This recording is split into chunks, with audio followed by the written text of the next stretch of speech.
What role do you think that culture plays in creativity? This thing that I thought I'd be really good at teaching everybody else, I'm not necessarily the best teacher. And seriously take that to heart is how are you as the leader of your company elevating others? And I think you do this through this creativity that we've been speaking about. What advice would you give to an organization that wants to foster a creative culture?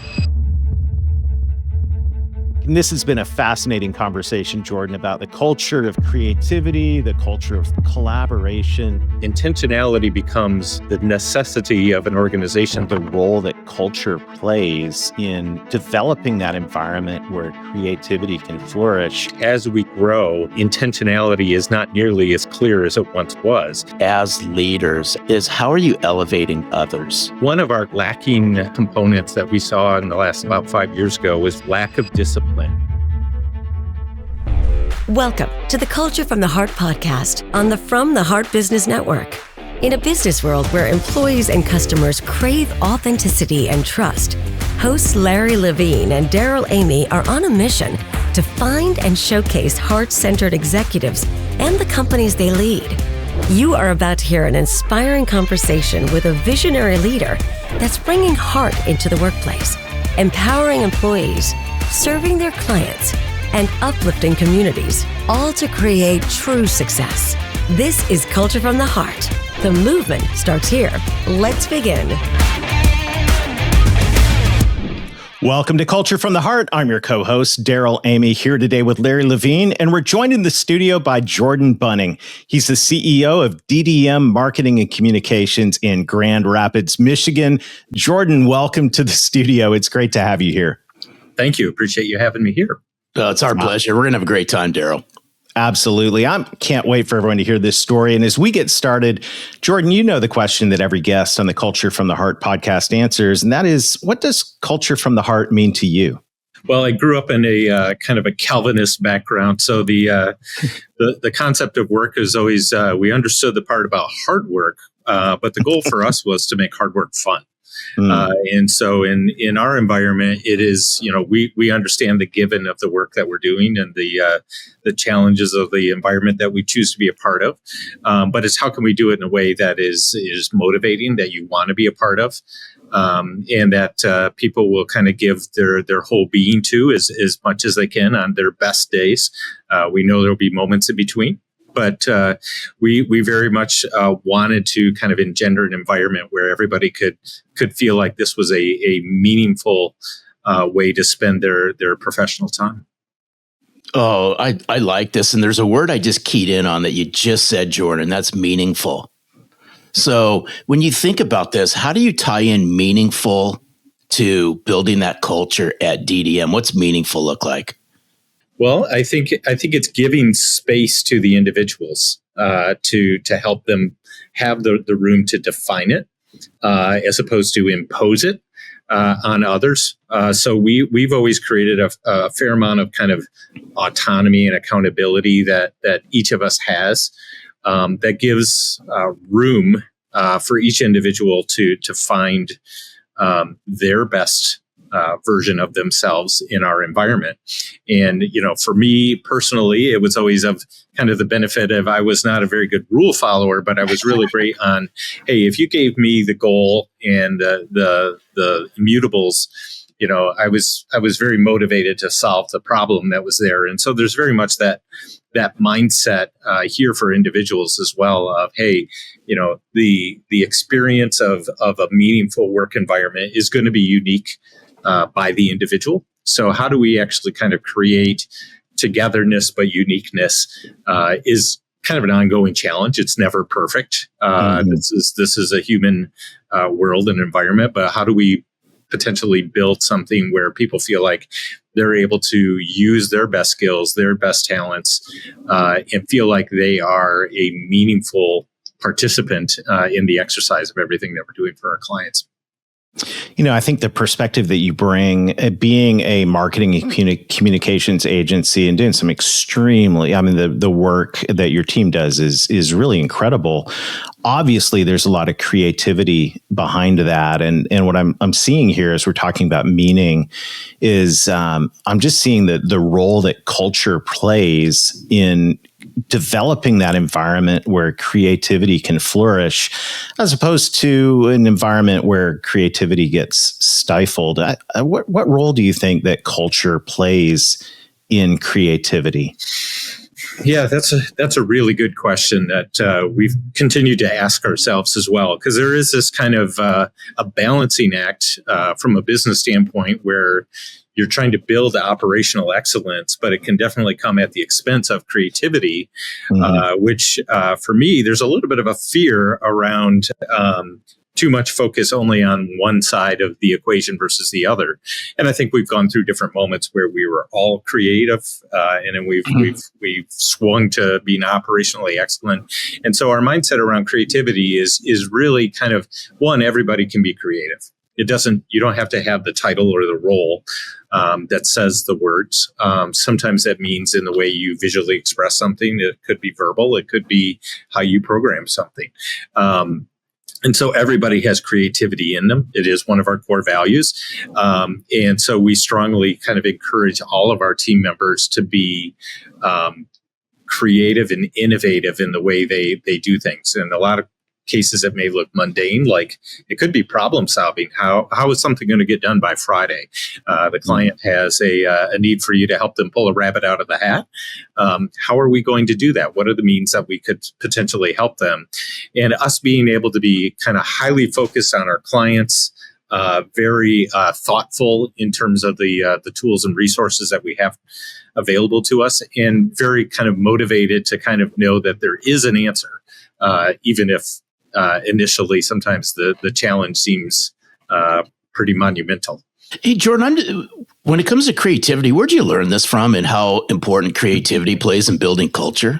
I think trial and error is part of it, part of the thing. I think it's something that, to be honest, on my personal journey, I think creativity sometimes has historically been viewed as something you either have or you don't.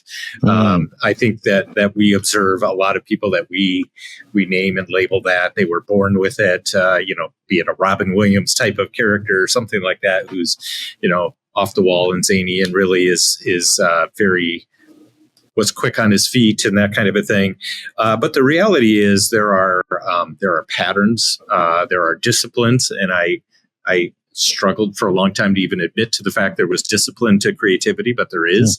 And it's creating the space, the time, the curiosity to be able to explore, to hone skills that you have into something useful in the work environment matters as well. I think there is, whether you're very visually creative, quick-witted with your mind or whatever, that may or may not equate immediately to a productive benefit. And so I think there is this kind of unique challenge to reconcile the idea of your creativity with the purpose of the organization that you're a part of. I love this conversation, and this topic of creativity and culture is extremely valuable. So we're going to take a quick break to hear from our sponsors.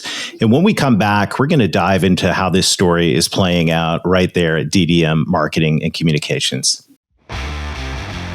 At Culture from the Heart, we believe that leadership starts with putting people first. That's why we've partnered with Learn It, a trusted name in live learning for over 30 years, to bring you an exciting opportunity.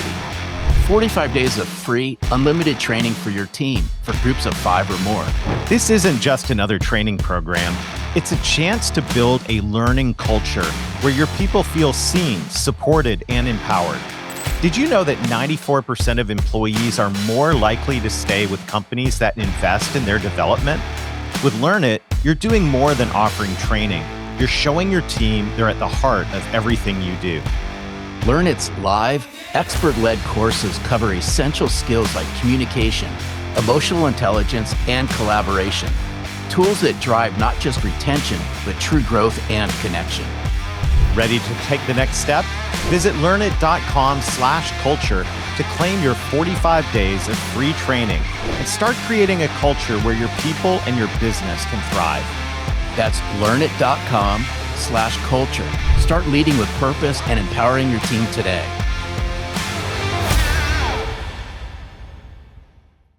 Welcome back. We're here talking with Jordan Buning, CEO of DDM Marketing and Communications, about this topic of creativity and culture. And I know, Jordan, that what's going on inside your company, you mentioned before the break that the creativity actually is more than just something people are born with, that it actually becomes a discipline in all of that. I'd love for you to unpack that some more in terms of what that looks like inside the team at DDM.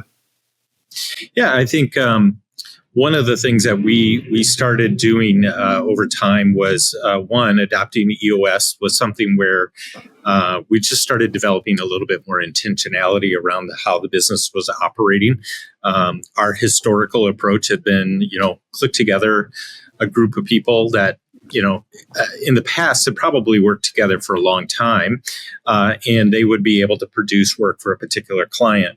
I think the indicator that we needed to evolve and be more intentional was as time moved on, the complexity of the work was evolving, and the players were changing and growing and evolving as well. And suddenly it felt a little bit more like 5 o'clock traffic, trying to make everybody kind of come together and be some way orchestrated in a way that actually made sense, which was part of the reason that we adopted EOS, part of the reason where we started looking at process and systems and facilitating things so that, the functional things that needed to happen a particular way, the way teams would communicate, the way we would build plans, there was some predictability to it, but it also hopefully is counter to that, giving space to the individuals to be doing their best work. There's a predictability, therefore, to a window, to maybe a deliverable, and the form of that deliverable. But now you have some space to really kind of focus on, hey, what's the particular problem at hand that we're trying to solve with this particular client? How do I explore the best way to be able to facilitate this effort? And it kind of, the light bulb goes on sometimes by mistake, where, that's what you want the capacity to be. And even in a world now where we talk about things like AI and that kind of a thing, those are tools that are going to be facilitating kind of more the functional exercise of things. But the thought and the creativity of the individual is going to be more valuable than ever before. So as we kind of evolve, that's what we're really kind of trying to do is create the space and the time that sometimes we don't feel like we get. We feel like we're victims in the flow of time demands and budget demands and all that kind of a thing. We're really trying to create space for individuals to really ideate and generate great solutions. Hey, you know what I like is I heard you use a couple times, Jordan, the word intentionality. And I like it because that means, being on purpose, and you brought up intentionality and you've brought up discipline. Walk us through, a little bit more on this whole I love intentionality, by the way. What's that look like? I mean, because you used it a couple times, which means I know it's important to you. Yeah. The pickup from what I was sharing before was this kind of unique challenge where now you suddenly have many coming together to do things. And it doesn't work as predictably as it once did when DDM was 6 to 18 people. They had all kind of grown up within the company and all knew each other very well, knew our nuances, and we could just click. That time and seat thing is great for creating intentionality when you already know each other so well.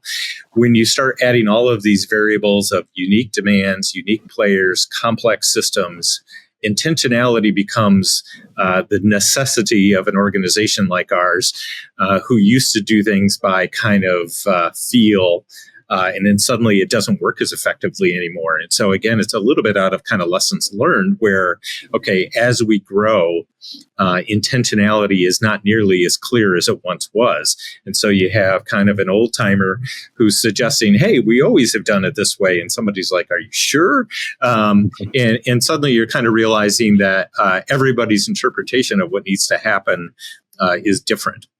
And so again, what disciplines of tools like EOS have really kind of helped do is say, hey, you could have a process, you could have a meaningful approach to the way you do things. And so the DDM way, historically, without us ever kind of knowing it, was this concept of first you listen to understand. You ask questions, you explore intent of what somebody is asking for. And, by doing that, become very intentional about what is our client trying to accomplish, which allows us then to execute with a lot of efficiency, predictability, create, successful outcomes on behalf of our client, which creates ongoing relationships. And now you suddenly know the whole secret sauce to the way DDM really wants to operate. But it does really kind of begin with, hey, we can all get off on the right foot. We can all kind of agree on what we're trying to accomplish. We can all agree on kind of the best approach to doing some of those things. And then the execution becomes It's interesting because there's a paradox emerging. Like, I think the natural stance on saying creativity, we need to, have some beanbags and ping pong tables and all of that. And you've got a cool office space, which is great. But there's a paradox here of having some structure, some processes in place that seems like it might stifle creativity, but it in a lot of ways, it seems like that's what's maybe creating the space to have this creative culture. Am I on track with that? Yeah, 100%. And for DDM, it was, one of our kind of lacking components that we saw in the last, about 5 years ago was really this kind of, lack of discipline. And, again, somebody like me who's been in the company for over 20 years, I've developed kind of my own approach, but it's undocumented. And you think you can teach it to everybody else, but it's really not the best plan for everybody else. It worked for me. And so suddenly you're forced into this. What is our vocabulary? What is our process and system? And what is the best way to kind of share it and participate everybody in the same mindset? And some of the learnings for me personally, by the way, were, hey, this thing that I thought I'd be really good at teaching everybody else, I'm the visionary. I'm not necessarily the best teacher. I am good at, various aspects that kind of contribute to this, and it doesn't take away from me being a visionary. In fact, it probably reinforces that a little bit. But there are other people that are ultimately really good in realizing the systems that DDM has to have in addition to the role that I play and other people play. And so it is this kind of constant teeter-totter of conversation that we're having a little bit in terms of, hey, here's a what if, or how about that kind of mindset that, is where I excel, and somebody else being, but how will we do that? How do we do that together? How do we do it in the timeframes and the limitations that we have? And so there is this really interesting balancing act that we talk about on a regular basis. We just had our leadership team meeting right before this, and that was really a lot of our dialogue was, hey, we have this great opportunity. Here's a really cool thing we're going to be able to do, and somebody else saying, hey, time out, can see where you're going. Let's talk a little bit more about how do we get there, and let's use some of the tools and the systems that we have now to kind of apply that. You know what's interesting is this word just pops into my head, Jordan. It's open-minded, and what I'm hearing is you have a very collaborative, open-minded culture that's fueling this creativity, but more importantly, it just piques curiosity for one simple reason: is you're giving people the opportunity to share their voice. Right. Well, and we need every one of them as well. There are skills that together can solve and do a lot of things that otherwise the individual sometimes isn't going to be able to do. I could get somebody very excited about something. I could verbalize a really great idea and completely fall on my face in terms of my follow through, and at least giving a client a level of confidence that what I said I was going to do, I would. I might get to the finish line. I'm motivated by that, but the journey might be excruciating. And I probably still owe some apology notes to some of my past clients that were doing that. But, take some of the skills that I might have and 2 or 3 others, including communication and accountability and keeping the group galvanized. Darrell knows how much I'm becoming a fan of the working genius concept. And no, he didn't pry me into that. Suddenly, we're far more effective in terms of the way we operate. And so it's actually fun from the standpoint of seeing people have other skills and levers available that help complement the skills that you do and you don't have in this process. And so suddenly you can do the things that you're good at, and you can manage the things that you might be adequate at, and or rely on each other in areas that you just don't really have kind of one of your primary skills that is necessary along the way. So it becomes kind of freeing in some ways, but you're right. You have to kind of, learn to let go. You have to learn to ask for the best ideas and opinions in the room. And I think trust each other at some level is the type of organization that we want to have. That the best solution is the right solution, regardless of who it comes from. And so, we have to constantly be learning and adapting, and a culture that has to continue to be flexible and grow. That's something that we're continuing to kind of work on a little bit. It's not that they need to come in and just fit into whatever DDM is. DDM needs to continue to grow and evolve with the additions of different individuals and players along the way. And so this culture can never be locked. This culture has to be what it needs to be based on the players that are a part of the organization. I love it. Well, you're listening to Culture from the Heart. And when we come back, we're going to talk with Jordan about what advice he would give to other leaders who want to foster this culture in their organizations. At Culture from the Heart, we know that hiring the right salespeople and leaders for your company is about more than just resumes. It's about finding individuals who have what it takes to succeed. That's why we're excited to offer candidate assessments from Selling from the Heart to help ensure you make great hiring decisions for your sales team. Based on data from surveys of over 2.2 million sales professionals and sales leaders, these assessments benchmark your candidates against the core skills of top-performing salespeople and leaders. You'll gain unparalleled insight into their potential, uncovering whether they have the mindset, abilities, and behaviors needed to thrive in your organization. It's not just about filling a role. It's about ensuring that every sales hire aligns with your culture and contributes to your success. Don't leave your next hire to chance. Visit sellingfromtheheart.net/hiring and discover how candidate assessments can help you build a winning team. Make your next hire with confidence because your business deserves the best.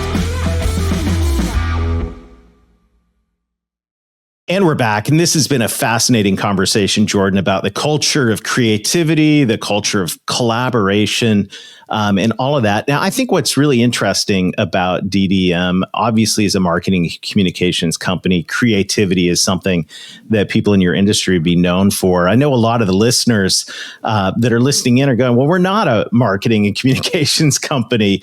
Can you coach us on how a company, if you walked into a company that wanted to foster creativity in their organization, and maybe they're not in a creative space like the industry that you're in, what advice would you give to an organization that wants to foster a creative culture? Well, again, I think first maybe defining for themselves what creativity looks like in their environment.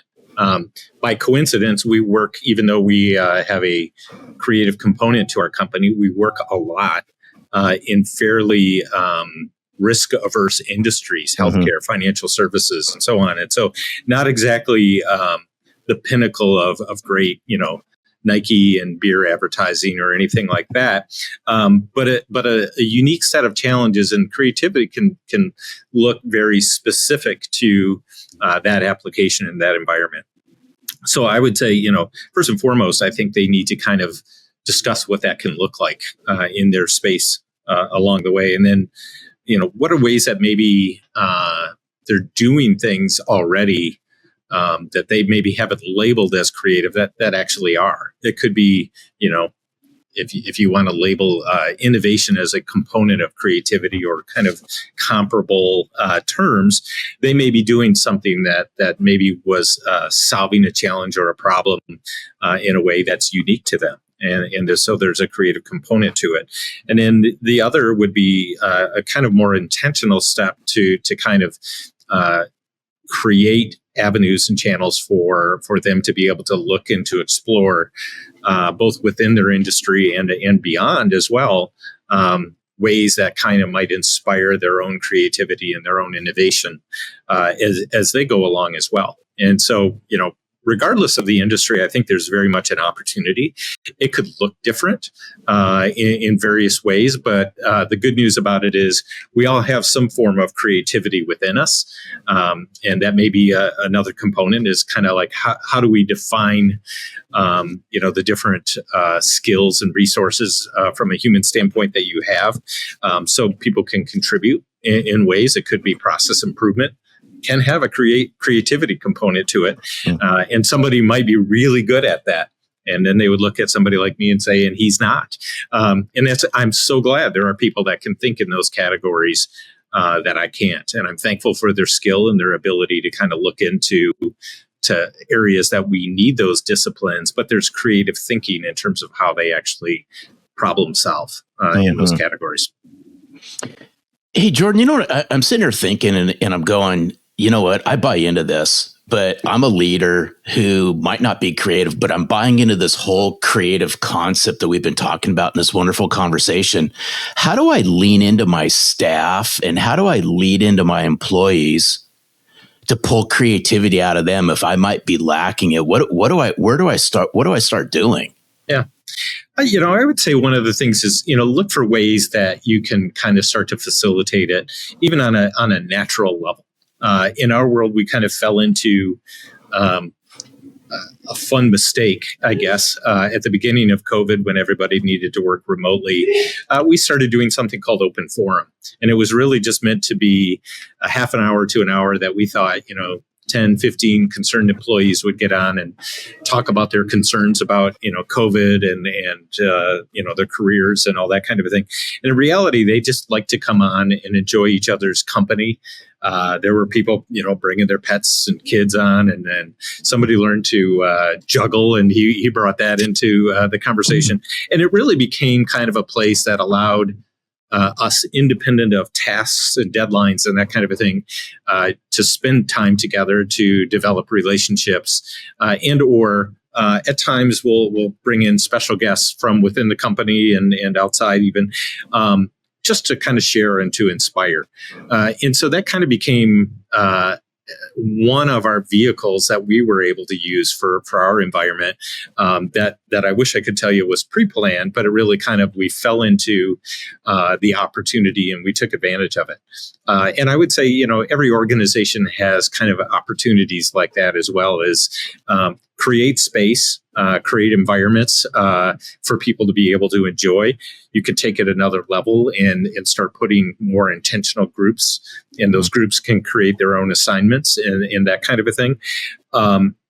We also did a lot, especially again post-COVID, to really help facilitate community in this environment. Again, because a lot of our office went at minimum hybrid, if not fully remote, we really felt like we needed to be very intentional about creating and facilitating interactions with coworkers. And so sometimes we brought in outside partners and consultants that could facilitate something around, a topic like leadership, about creativity and those kinds of things. And we really tried to be very thoughtful in terms of creating those environments. And to be honest, I think we felt like, hey, there will be a group of people that will really enjoy this, and then there's going to be a good amount of people that are going to get drugged, up the hill doing this. And the reality is, almost to a person, everybody really has enjoyed where we've been intentional about facilitating environments where people can spend time together, develop creative kind of interactions with each other. People have now kind of spawned off book clubs and that kind of a thing. And a lot of it is just, I think, creating space for them. And so what I think there is a healthy balance between company-led individual facilitated activities that I really think is a good sign. As much as, it's fun for us to be able to facilitate some of these things, I think the things that they're choosing to do are probably the healthiest indicators of all, that people are saying, hey, this is important. This is an opportunity for us to learn. Let's go read something together. Let's go have conversations with each other. And even if it's kind of casual, I mean, I'm more than happy at this point if somebody wants to spend time and go to lunch with each other and just talk and learn. Those are very kind of natural environments that, especially in this day and age where a lot of us are working in various locations, you could risk losing if you don't really encourage and facilitate some of those things. So good. Well, Jordan, this is an incredible conversation. So we wrap up. What's one last thing you'd like to say to America's leaders about culture and something you've learned along the way? I think I'm forever going to be a really big believer that everybody has a high interest in elevating. They may express it and communicate it in various ways. But I feel like there is just a great opportunity we have from a leadership standpoint to either give people space or give them the encouragement to take advantage of the space that's above them, to grow, to move. And then for us as leaders of an organization, to give them the room to grow as well, which sometimes means you don't quite get it right the first time, but also giving them the grace and the encouragement to grow as well. And I think that's where you get an organization that can sustain along the way. Oh, this is wonderful. Yeah, Jordan, thank you so much for sharing your experience and your heart with us today. This has been just truly inspirational. I really appreciate you. Hey, thank you, guys. Appreciate it. It's our pleasure. I love it. What a powerful conversation about the power of culture in developing and fostering, creating an environment of creativity. Such an important thing for every type of organization. And there's so many great nuggets in this conversation, Larry. Absolutely. There, just at the very end, Jordan dropped a word that I just latched onto, and it was elevate.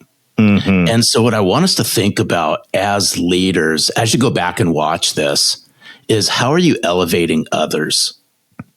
And seriously take that to heart, is how are you as the leader of your company elevating others? And I think you do this through this creativity that we've been speaking about. Absolutely.